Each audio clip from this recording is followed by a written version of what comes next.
All right. Welcome everyone back to Lost in the 80s with Rich and Brian. Got a very exciting topic today. Rich and I we've went through a lot of things to discuss, when we think about these topics.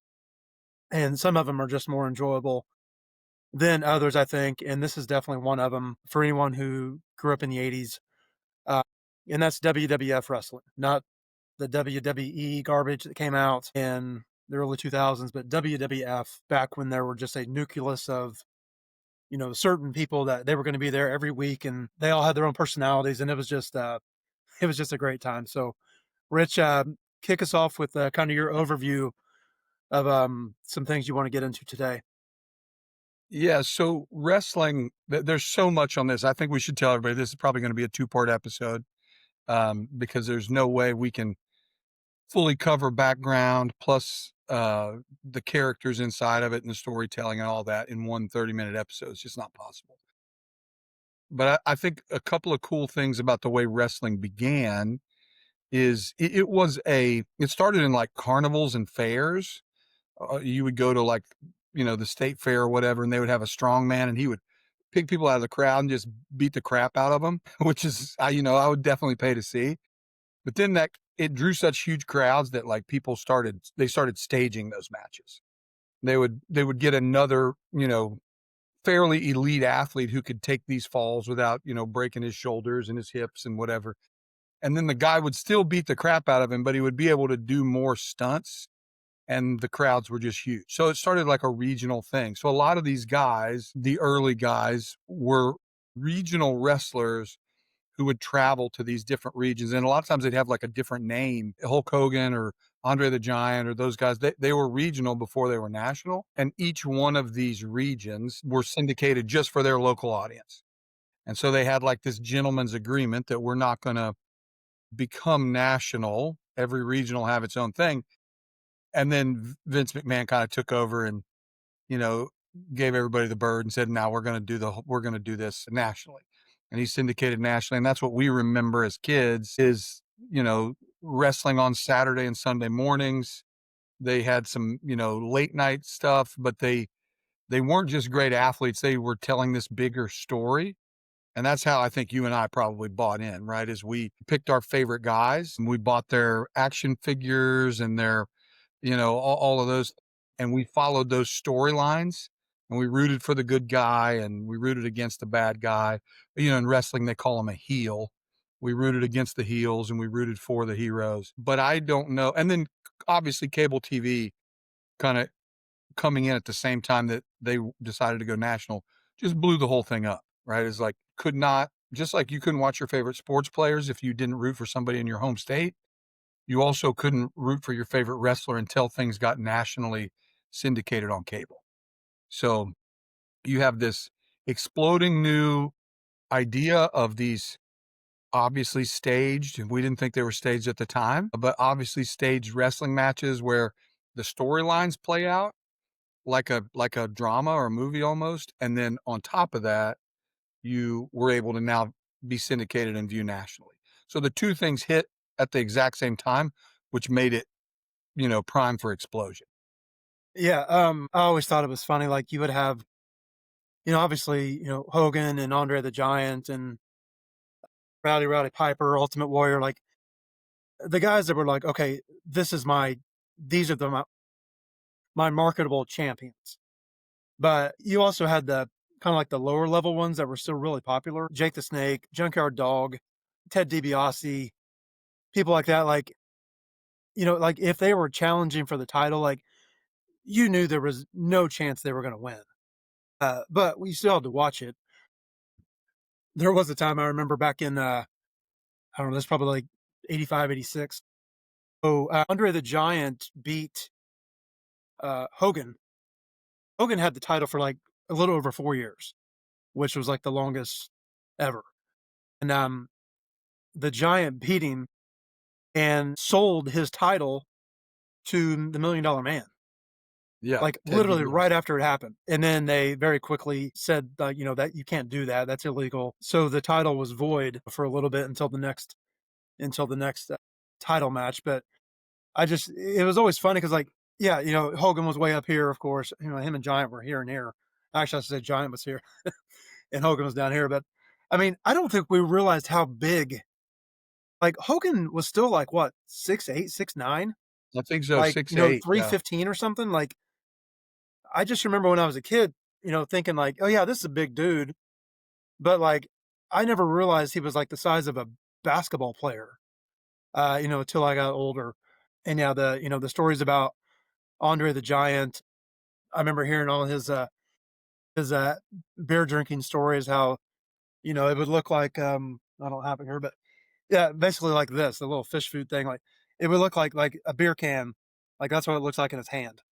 And he Yes. would be on the plane from like New York, California, and he'd drink like 100 and like 125 beers or something. And just ridiculous. But like he was every any interview that you watch about wrestling, like every single, even Hogan, just had so much respect for Andre the Giant, and the way he was able to move. So, who was your, I guess, as a kid, it's easy to go straight to, two or three of like the top guys, but who were a couple that you really like that were not necessarily in title contention, but you always love watching them? Yeah, I think you had those levels of people you rooted for, right? Everybody rooted for, I mean, you would think everybody rooted for Hogan. His match was always last. Remember he would always get beat up a lot right at the beginning, and then he would, start doing his thing, and then finally he'd, like, come out with the finger wag or whatever. But everybody loved Hogan, but I think it was cool to have, like, your other guys.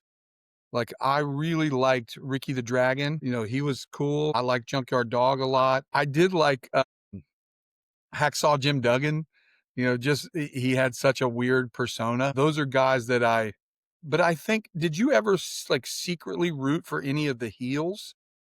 Like I didn't really. Who did you root Two of for? them, and I don't know why. Bad News Brown. I don't know Okay, why. yeah. I really liked him for some reason, and the other one was Big Boss Man. I See, I hated Big Boss Man. I don't know what I think deep down it was because you never took him serious as like, okay, this guy's gonna have the title. So it wasn't like I just didn't think it was like a real rivalry. You know what I mean? Between him and the so-called good guys. But I was always captivated watching. Remember, like he'd bring out that Billy Club. He'd Yeah, have right, that. yeah. Bad News Brown was just like he was just a bad dude. I mean, that's why his name is Bad News Brown. Yeah, But I remember and him Bad coming News out. Brown he was always, like, almost about to win a Royal Rumble, or, like, he was usually even though you don't like, when you think of names of wrestlers from the '80s, he doesn't normally pop up immediately, but he was always, like, in contention for something, but never quite got it. Yeah, and he was just so basic. Like he literally just came out in the just the black tights. No fancy intro, nothing like that. Speaking of tights, not trying to make it sound like I'm just focused on men's groins, but I think like most people, they think of Hulk Hogan, WF. I'm gonna say the average person listening, if I told them right now, like, hey, for $100, So for instance, Hulk Hogan has a Topps rookie card, and I think it's Wow. 1984, 85. He is not wearing yellow, and I feel like most people would assume that he was always wearing the yellow, and then the shirt he had the red Hulkamania on Yeah. it. I'm almost positive he was wearing like a teal blue like shorts. They definitely were not yellow when he first came into the WWF, and I just think that most people would assume that that's just what he always was. But yeah, it was either white or blue. I know he wore red at one point. But yeah, if you go if anybody out there go on eBay and just types in like Hulk Hogan Topps rookie card, I promise you he is not wearing yellow. So that's an interesting fact. So again, we will make this a two-parter just because there's just so much to discuss. What about your managers? Like what manager like could you just like I just can't stand this guy? Well, Who was the obviously, one that Bobby got the on your Brain. nerves? Yeah, Bobby the Brain is the worst to me, and then the Mouth of the South too. He was he was louder and more annoying, but Bobby the Brain, they wrote him so well, like, his part was played so well that you always felt like he has some plan, even if nothing was happening, like, this guy's got some evil plan in motion that's gonna cause my guy to lose. So I really disliked the mouth of the South, but the brain more than any of them, I didn't. See, I'm the opposite. I couldn't stand the uh, Jimmy. It was Jimmy Hart, right? Jimmy Mouth of the South Hart. Was it Jimmy Pretty sure Hart or that was Jimmy his name, Jimmy Valentine? Hart. Is what? Was it Jimmy Hart or Jimmy Valentine? It was Jimmy Hart. Are you thinking of Greg the Hammer Valentine? I know there was Greg the Hammer Valentine too, yeah, I thought maybe it I'm was getting Jimmy Hart, but I may be wrong. I don't see that. it is. It I is think Jimmy Hart. Okay, but which yeah, Greg Valentine is a great guy to bring up because he first of all, I think he and Jay Leno might be related. They have a similar face shape, they do. but I didn't the 2 guys that I hated the most, I hated the Honky Tonk Man so much. Like, there was something about I literally, as, like, a 9-year-old, I just wanted to get in the ring with the Honky Tonk Man and beat the crap out of him. I Did don't not think you like would have. and I did not like Greg Valentine. Like, those 2 guys, because they just had dumb looking faces. Didn't some of the bad guys, you know, of course, we all hated the Iron Sheik, like, the most. The Iron Sheik and Nikolai Volkov, just because it was the '80s, and that's what you were supposed to do. They set it up that way, but I really did not like Honky Tonk Man or Greg Valentine. Honky Tonk Man. Yeah, I definitely was not a fan of him. Greg the Hammer. I didn't really have a like or dislike for him, just because I just never thought he was like, same way with Big Boss Man. Like to me, like he wasn't a threat, to like beat one of the people that I liked. Even though he was always like if he would have named like, hey, name the top 20 WWF superstars from 80 to 89, he's probably on there. But at the same time, he wasn't gonna have a heavyweight title. I don't even know if he ever had an intercontinental championship either. Which I always thought that was so funny. Like you got world heavyweight and you got like it's the same. Like why is it different? It's the exact same setup. It's the same group of people. It's the same ring dimensions. It's the same. Like is anything different? Isn't it always like this match is scheduled for one fall? Like Yeah, no, there's nothing different to it. So it was just always such a lesser belt that nobody really cared about. I think it just made it for more, drama on TV yeah, because it because was considered a title match. you're not even really fighting for second place, right? The guy who loses to Hogan or whoever is the world heavyweight champ, he's second place. Like, the Intercontinental champ is like minor league ball almost. Yeah, Whoever won didn't Macho Man have that for a long time, maybe? he had it for a while, and I want to say Warrior had it before he got involved. And Rich and I both being from Indiana, Ultimate Warrior is from Crawfordsville, Indiana. Did you know that? I did not know that. Crawfordsville, Indiana. And I don't know he if he was born there or just raised there, but he has ties to Crawfordsville, Indiana, and he which I came had a not. little later, he wasn't with that first group of guys that came through, but he certainly to me, like, wrestling was almost taking a dip back down, and he was one of those characters that came later after they were really big that kinda pushed it back up a little bit. Like, his persona and, he'd run out and shake all the top ropes and, jump on the turnbuckles and everything. But I think the lower storylines, like the underlying like, do you remember when Ricky the Dragon got his throat crushed by the bell? Was that Macho Man that crushed his throat? I don't remember who did it, but I remember it happened. There was a lot of drama. I mean, obviously that's what made it exciting. Like you said, obviously it was scripted, but you still watched it. I always remember what was it? Here's one I don't like. Forgot about Outlaw Ron Bass. But yeah. Is he? Did he have the spurs on his boots?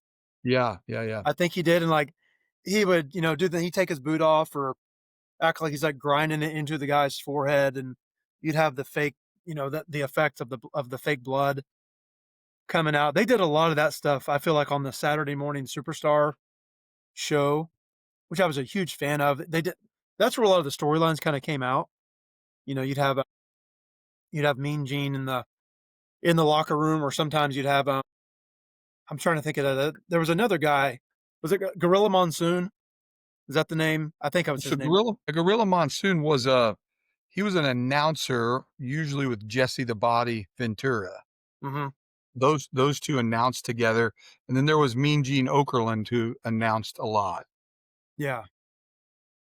So, I'm not sure if Monsoon managed people or not, but he was Okerlund was always, like, backstage with a Mhm. microphone, talking to people. Yeah. The promos that those guys did were amazing, like, you'd bring someone in, like, before a match, and, whether it's Ultimate Warrior or Macho Man, like, they would always have this just, like, prolific speech that they would give, like, what they're gonna do once they get in the ring against whoever it is. It was just always so tense. I remember one time there was a negotiation with, Hogan and Andre the Giant, they're, like, sitting across like a conference room style table, and you got Bobby the Brain representing Andre the Giant. I don't know if anyone Hogan never had a manager, did he? I No, don't remember him. I don't think he did. there was a time when he was a tag team with Macho Man, and I think Mhm. Macho Man gal was kinda his spoke for him some, but not really. Hogan never really had a manager. Yeah.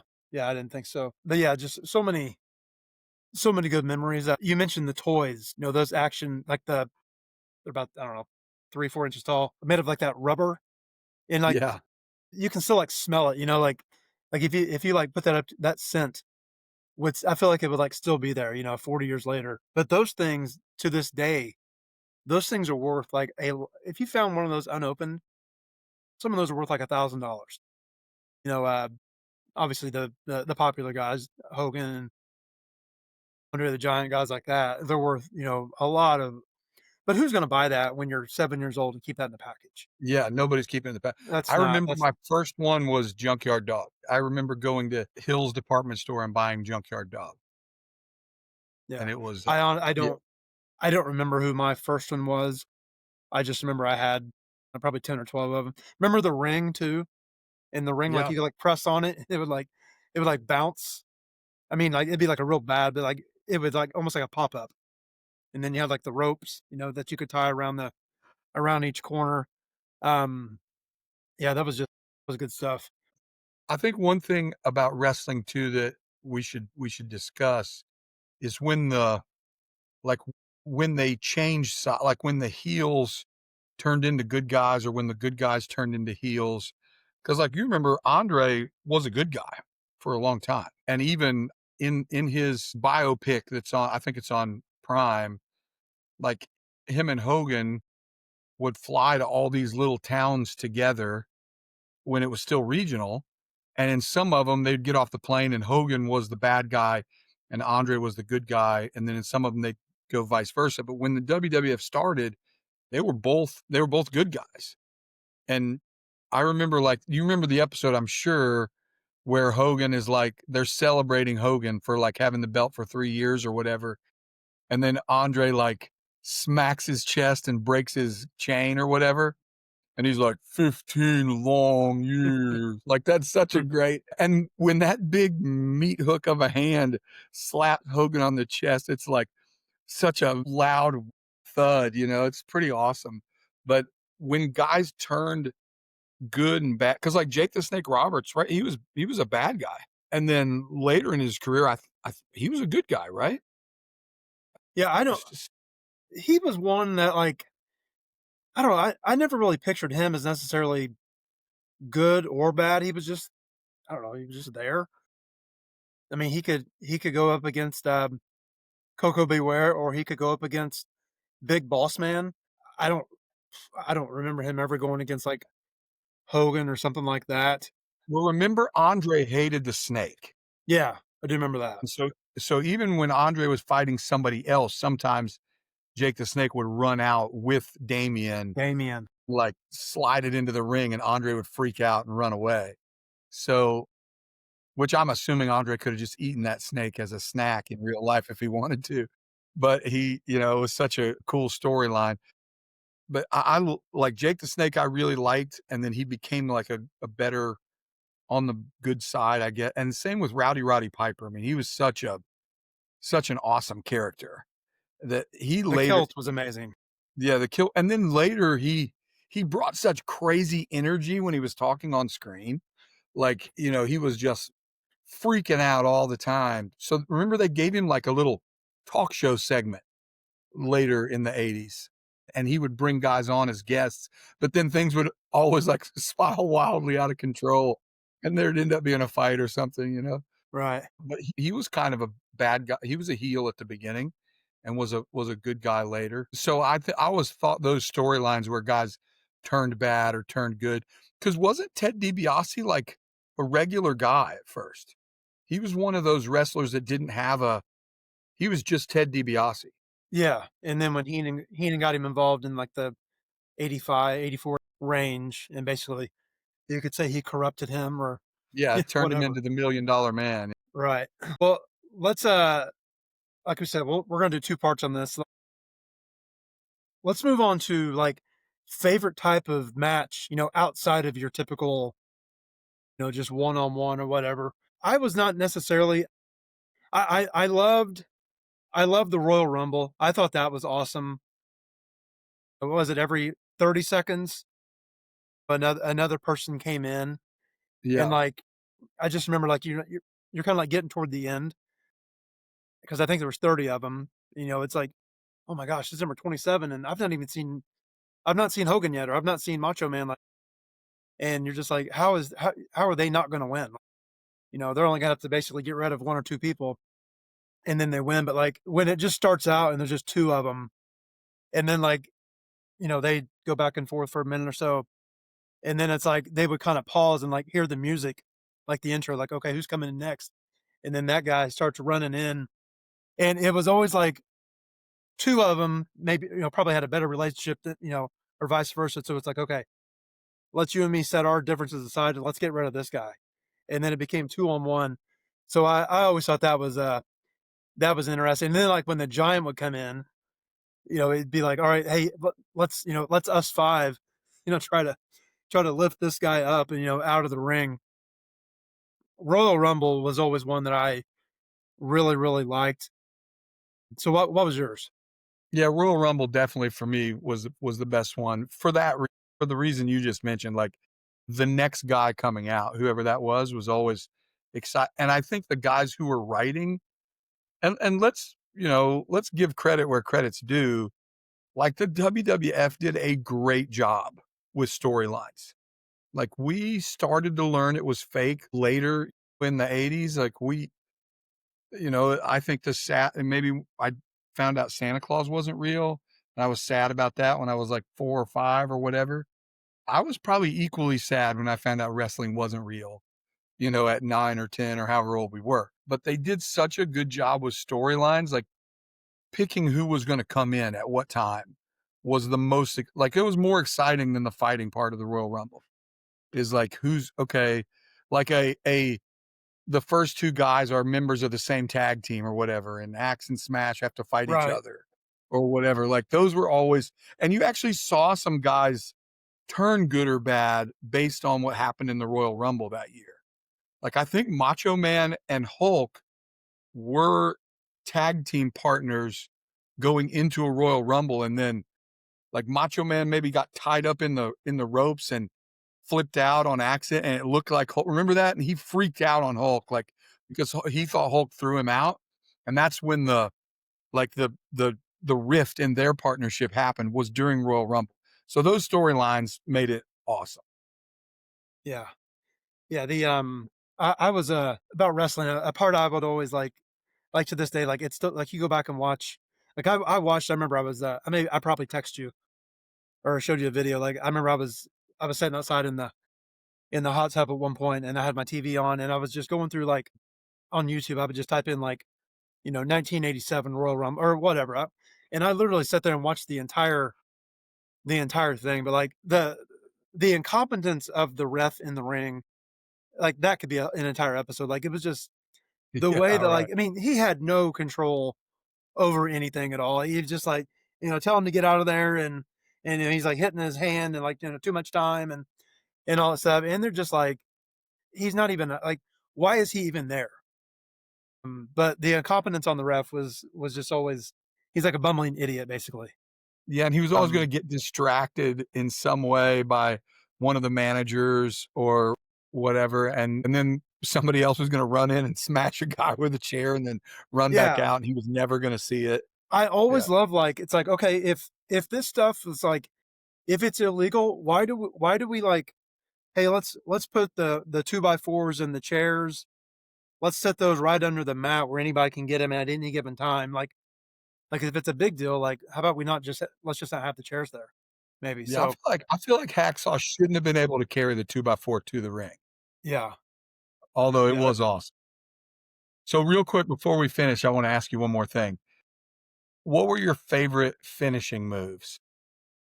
man. I like this guy just because and you already mentioned him, but just because I was an animal, like, I really enjoyed animals back then, reptiles, like, the DDT, like, that's The such a great DDT, yeah. name. So, yeah, Jake the Snake, the DDT was pretty awesome. One that be honest, I'm very surprised looking back at how this guy was the face of the franchise, basically, like, Hogan's leg drop, like, you look at some of the other stuff that could, go on, with these different moves, that seems like such a non-violent or productive move, like, to finish somebody, Yeah. but the leg drop was just so he had it It his was entire boring. career, I think.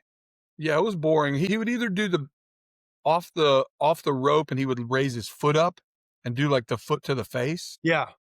and then he would do the leg drop, and neither one of those, yeah, were exciting moves. I agree with you, I think the DDT was the coolest move, but I'll bring 2 others to your memory, and this guy I disliked so bad, but his finishing move was awesome, the Rude Awakening from Yes. Wow. Yeah. Ravishing Rick Rude, which was similar-ish to the DDT, but remember he would spin them backwards and hold the back of their Yeah. head against his That was shoulder and good. just and then my favorite of all time, the Ghostbuster from Coco Beware. He would do, like, the pile driver, but he would jump or whatever, which, by the way, no one ever do a pile driver to anybody in real life because that person would die. You couldn't you I couldn't don't think live we through a understood re that back then. No, like, I wanted to pile drive somebody bad, but you would die from that. It would break your neck. It should Well, not be especially done. that those size of humans, Yeah, that would not be good. which is what we'll probably get into in the next episode, what great athletes they were, and what great trust they had with each other. Like, I don't think if I just said, "Hey, I'm gonna do a" like, if we were hanging out and I'm like, "Hey, I'm gonna do a Ghostbuster on you real quick," like, I don't think you should let me do that Yeah, I don't think I will. because if your head was, like, 6 inches too low, your neck would be snapped and you would die. Yeah. Then it would just be Lost in the '80s with Rich. Rest in Yeah, peace, right. Brian.